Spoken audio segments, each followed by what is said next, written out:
ഇസാന് വലുതാകുമ്പോ ആരാവും? പോലീസാ? അസാനൊക്കെ ഏറ്റവും ഇഷ്ടം ആരാണ്? തോക്കെടുത്ത് വെടിവെക്കണം എല്ലാവർക്കും.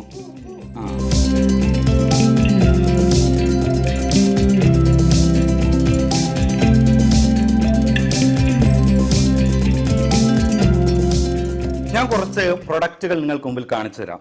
ഒന്നൊരു മൊബൈൽ ഫോണാണ്, പിന്നൊന്നൊരു ടോയ്സ് ആണ്, പിന്നൊന്ന് ഒരു വാച്ച്, പിന്നൊന്നൊരു കീ. ഈ 4 സാധനങ്ങളും ഓർമ്മിച്ചെടുത്ത് പറയാൻ പറഞ്ഞാൽ നിങ്ങൾക്ക് കൃത്യമായി പറയാൻ സാധിക്കുമോ? എന്നാൽ 4 അല്ല 40 വസ്തുക്കൾ കൊടുത്താലും അതിൻ്റെയൊക്കെ പേരുകൾ കൃത്യമായി പറയാൻ കഴിവുള്ള ഒരു കൊച്ചുമിടുക്കൻ ഇന്ന് എൻ്റെ കൂടെയുണ്ട്. കാസർഗോഡ് മേൽപ്പറമ്പ് സ്വദേശിയായിട്ടുള്ള ഇസാൻ അബ്ദുള്ള എന്ന് പറയുന്ന 3.5 വയസ്സുകാരനാണ് എന്നോടൊപ്പം ഉള്ളത്. ഇന്ത്യ ബുക്ക് ഓഫ് റെക്കോർഡിൽ ഈ കഴിവ് ഉപയോഗിച്ചുകൊണ്ട് ഇടം പിടിച്ചിരിക്കുകയാണ് ഈ 3.5 വയസ്സുകാരൻ. ഈ 3.5 വയസ്സുകാരൻ്റെ കൂടുതൽ വിശേഷങ്ങൾ നമുക്കറിയാം. അതിനു മുമ്പ് ഇസാൻ ഒന്ന് നമ്മുടെ പ്രേക്ഷകർക്ക് വേണ്ടി ഒരു ഹായ് പറഞ്ഞ് ഒരു ടാറ്റ കൊടുത്ത്.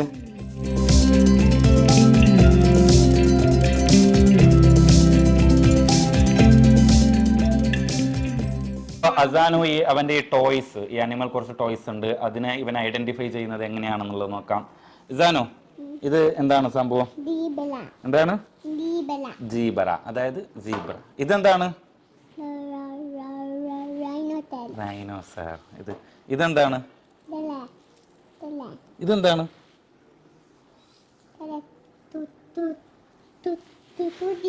കുതിര. തുതിര. അവൻ തുതിര എന്നാണ് പറയുന്നത്, കുതിര എന്നാണ്. ഇതെന്താണ്? ലയൺ, കാട്ടിലെ രാജാവ് ലയൺ. ഇതെന്താണ്? ഇതെന്താണ്?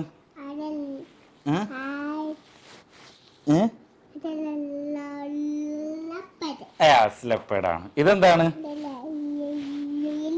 എലിഫന്റ്. ഇതെന്താണ്? White bear. ഇപ്പോൾ ഇവിടെയുള്ള ഏകദേശം 9 അനിമൽസിനെ അവൻ ഐഡന്റിഫൈ ചെയ്തിട്ടുണ്ട്. അപ്പൊ ചില ആളുകൾ ചോദിക്കും, ഈ അനിമൽസിനെ ഐഡന്റിഫൈ ചെയ്യുന്നതൊക്കെ അത്ര വലിയ കഴിവാണോ എന്നുള്ളതാണ്. പക്ഷേ ഇവൻ 3.5 വയസ്സ് മാത്രം പ്രായമുള്ള ഒരു കൊച്ചുകുട്ടിയാണ്. അവന്റെ പ്രായത്തിൽ അവൻ ഈ അനിമൽസിനെ തിരിച്ചറിയാൻ പറ്റുന്നുള്ള, ഈ അനിമൽസിനെ മാത്രമല്ല ഇപ്പോൾ ഇവന് കിട്ടിയ അവാർഡ്, അതിൽ ഏകദേശം 79 വസ്തുക്കളാണ് ഇവൻ തിരിച്ചറിഞ്ഞത്. അത് 3.5 വയസ്സുള്ള ഒരു കുട്ടിയെ സംബന്ധിച്ച് അതൊരു വലിയൊരു അച്ചീവ്മെന്റ് തന്നെയാണ്. ഏതായാലും അവന്റെ ഈ അറിവും അവന്റെ ഈ ഓർമ്മശക്തിയും അത് എന്നും നിലനിൽക്കട്ടെ. അവന്റെ ആഗ്രഹങ്ങൾക്കൊപ്പം സഞ്ചരിക്കാൻ അവന് സാധിക്കട്ടെ. ഇസാനൊക്കെ എന്താവാനാണ് ആഗ്രഹം വലുതാകുമ്പോ? പോലീസ്. എന്തിനാണ് പോലീസ് ആകുന്നത്?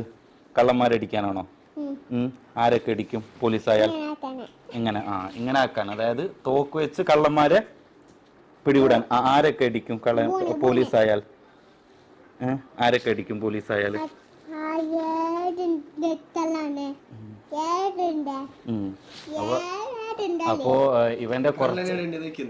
അപ്പോ ഇവന്റെ കുറച്ച് ഭാഷകൾ നമുക്ക് ട്രാൻസ്ലേറ്റ് ചെയ്യാൻ പറ്റാത്ത.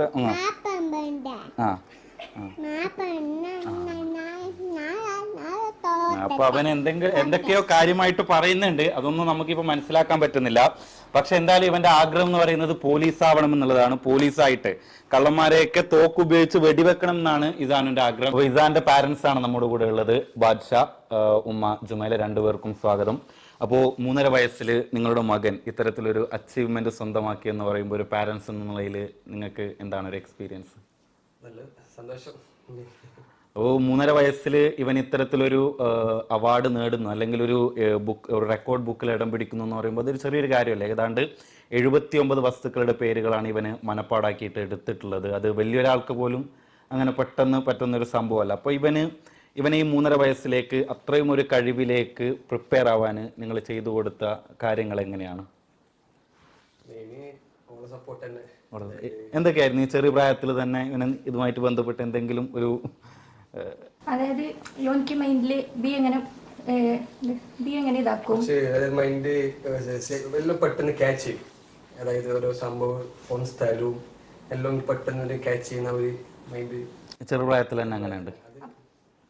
അപ്പോൾ കളിക്കുന്ന ആനിമൽസിന്റെ ടോയ്സ് എല്ലാം ഇങ്ങനെ മേങ്ങിയിട്ട് അതിന്റെ പേരെല്ലാം ചോദിക്കും. അങ്ങനെ നമ്മൾ ഇങ്ങനെ ഓരോന്നിങ്ങനെ പറഞ്ഞു കൊടുത്തിട്ട് അതിങ്ങനെ പഠിച്ചിട്ടാണ് ഇങ്ങനെ ഇതായത്. പിന്നെ ഇങ്ങനെ യൂട്യൂബിലെല്ലാം ഇങ്ങനെ കണ്ട് ഇന്ത്യ ബുക്ക് ഓഫ് റെക്കോർഡിൻ്റെ, അപ്പോൾ പിന്നെ അതിനേക്കും വേണ്ടിയിട്ട് ഇങ്ങനെ പഠിപ്പിക്കാൻ നേരിട്ട് അങ്ങനെ പഠിപ്പിച്ചു. ഓക്കെ, അങ്ങനെയാണ് അച്ചീവ്മെന്റ് കിട്ടിയത്. അപ്പോൾ ഈ ഇതിന്റെ പിന്നാലെ പോകുമ്പോൾ ഇപ്പോൾ സ്കൂളിൽ പിന്നെ എത്രയിലാണ് പഠിക്കുന്നത്? സ്കൂളിൽ പോകുന്നുണ്ടോ? ചേർത്തിട്ടില്ല, ചേർക്കാനുള്ളതാണ്.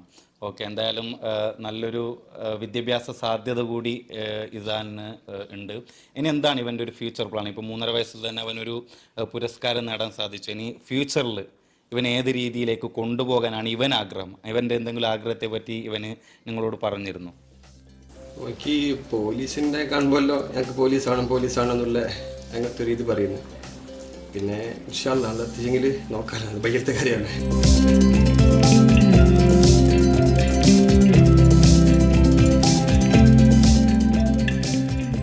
അതേപോലെ എനിക്കറിയാൻ പറ്റിയൊരു പ്രധാനപ്പെട്ട കാര്യം എന്ന് പറയുന്നത്, ഇപ്പോഴത്തെ കുട്ടികൾ അധികം ഈ മൊബൈൽ ഫോൺ അഡിക്റ്റഡ് ആണ്. ഈ മൊബൈൽ ഫോൺ അഡിക്റ്റഡ് ആകുമ്പോൾ അവർക്ക് ഒരുപാട് കാര്യങ്ങൾ ശ്രദ്ധിക്കാൻ പറ്റുന്നില്ല എന്നുള്ളത്. ഇപ്പോൾ ഇസാനിൻ്റെ കാര്യമാണെങ്കിലും ഇസാനിന് ഓവറായിട്ട് ഈ മൊബൈൽ അഡിക്ഷൻ ഉണ്ടോ? ഇല്ല, മൊബൈൽ അങ്ങനെ കൊടുക്കലില്ല. ഇപ്പോൾ ടി വി കാര്യമായാലും കൊച്ചു ടി വിയും ബാക്കി അങ്ങനെ ഒരു അഡിക്ഷൻ ഇല്ല. ടി വി ഉണ്ട് വീട്ടിൽ, പക്ഷേ ടി വി വെക്കാറില്ല. വലിയ രീതിയിലുള്ള ഒരു അഡിക്ഷനിലേക്ക് പോകുന്നില്ല. അത് കൂടുതൽ എന്താണ് മൈൻഡിനെ കൂടുതൽ മൊബൈൽ യൂസ് ആക്കിയെങ്കിൽ നമ്മളങ്ങനെ അതില്ലേ. അപ്പോൾ ഇസാനുക്ക് ഇങ്ങനെ ഒരു കഴിവ് കിട്ടാനുള്ള ഒരു കാരണമായിട്ട് നമുക്ക് പറയാൻ പറ്റുന്ന ഒരു ഘടകമാണ് അമിതമായിട്ടുള്ള മൊബൈൽ ഫോൺ ഉപയോഗമില്ല, അമിതമായിട്ടുള്ള ടി വി ഉപയോഗമില്ല എന്നുള്ളത് നമുക്ക് പറയാൻ പറ്റുമല്ലോ. ഏതായാലും ഇസാൻ ഒരു വലിയൊരു നേട്ടം സ്വന്തമാക്കിയിരിക്കുകയാണ്. തൻ്റെ 3.5 വയസ്സിൽ തന്നെ വലിയൊരു നേട്ടം സ്വന്തമാക്കിയിരിക്കുകയാണ്. അപ്പോൾ ഇസാനുവിൻ്റെ ഈ നേട്ടത്തിന് ഏറ്റവും കൂടുതൽ നന്ദി പറയേണ്ടത് അവൻ്റെ പാരൻസിനോട് തന്നെയാണ്. കാരണം വളരെ കൃത്യമായി അവനെ പൂർണ്ണ സ്വാതന്ത്ര്യത്തോടു കൂടി, അതായത് പുതിയ തലമുറ ഒരു അഡിക്റ്റായി മാറുന്ന, പുതിയ തലമുറയിലെ കുഞ്ഞുങ്ങൾ അഡിക്റ്റായി മാറുന്ന മൊബൈൽ ഫോൺ പോലുള്ള അല്ലെങ്കിൽ ടി വി പോലുള്ള കാര്യങ്ങളിലേക്കൊന്നും അവൻ്റെ ശ്രദ്ധ കൂടുതൽ കേന്ദ്രീകരിക്കാതെ അവന് സ്വതന്ത്രമായി അവൻ്റെ ഇഷ്ടത്തിനനുസരിച്ച് അല്ലെങ്കിൽ അവൻ്റെ അഭിരുചികൾക്കനുസരിച്ച് അവനെ വളരാൻ അനുവദിക്കുന്നു എന്നുള്ളത് തന്നെയാണ് ഇസാന് ഈ 3.5 വയസ്സിൽ തന്നെ ഇത്തരത്തിലുള്ള കഴിവുകൾ ലഭിക്കാനുള്ള കാരണം. ഏതായാലും ഇസാൻ ഈ അവാർഡിന് അർഹനാകുമ്പോൾ ഇസാനിൻ്റെ പാരൻസിനും ഒരുപാട് അഭിമാനിക്കാൻ വകയുള്ള ഒരുപാട് കാര്യങ്ങൾ ഉണ്ട്. ഇപ്പോൾ ഇസാന്റെ വലിയൊരു ആഗ്രഹമായി ഇസാൻ പറയുന്നത് എനിക്ക് പോലീസ് ആവണം എന്നുള്ളതാണ്. ഇസാന്റെ ഫാദർ അതിന് കട്ട സപ്പോർട്ടാണ്. ഇസാൻ തന്നെ പറഞ്ഞു ഫാദർ കട്ട സപ്പോർട്ടാണ് എന്ന് പറഞ്ഞത്. ഏതായാലും ഇസാന് അവൻ്റെ ആഗ്രഹം പോലെ പോലീസ് ആവാൻ സാധിക്കട്ടെ. ഇസാന്റെ പാരൻസ് അവർക്ക് ഇനിയും അവന് മെച്ചപ്പെട്ട രീതിയിലേക്ക് അവൻ്റെ അഭിരുചികൾ പുറം ലോകം അറിയുന്ന വിധത്തിലുള്ള മെച്ചപ്പെട്ട രീതിയിലേക്ക് അവനെ വളർത്തിയെടുക്കാൻ സാധിക്കട്ടെ എന്ന് ആത്മാർത്ഥമായി ആശംസിക്കുന്നു. നന്ദി, നമസ്കാരം.